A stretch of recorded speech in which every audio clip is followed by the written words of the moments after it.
Hi, Malachy here from Lawn Country Life.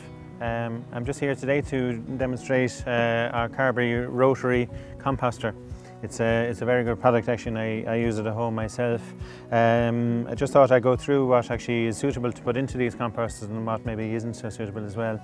So essentially my little friends here are some of the best things that you can have. I have in my hand here two little earthworms. These variety are called tiger worms, which actually can be bought in various outlets on the internet. But in my garden they are a native worm, you see. And the tiger worms are quite ferocious eaters. They actually will turn leaf litter like this into nice fluffy compost like this in a very short period of time. So they're great if you can get them, but they're not 100% necessary because a lot of the breaking down is done by bacteria such anyway, so you don't have to have earthworms, but if they're there, they're good. So I just release them again. So this is the Carberry rotary composter. The idea of this is actually that you put your compost materials into it, and because the bacteria that do a lot of the breaking down of the materials need a lot of oxygen to use, so the idea of this is that you can actually spin it, and it's lovely, well balanced gadgets. You have rollers here that are actually very solid, and as I say, my one is 8 years or more in use and is still perfect today. So it comes from a very heavy duty PVC, and a lid as well that can be screwed on. So basically that means that you generally don't get rodent problems. You don't have access for rats and mice actually to get into the compost, which can be a problem if you're using food materials like potato skins and things like that.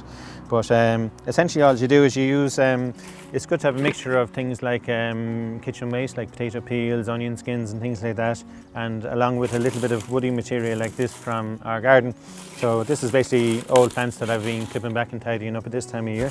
So they are put in along with your normal day-to-day kitchen waste. Now, it's not a good idea generally to use food waste, we'll say like mashed potatoes or meat products or animal products like that, that actually may attract or carry disease. So it's better to stick to vegetable origin, you know.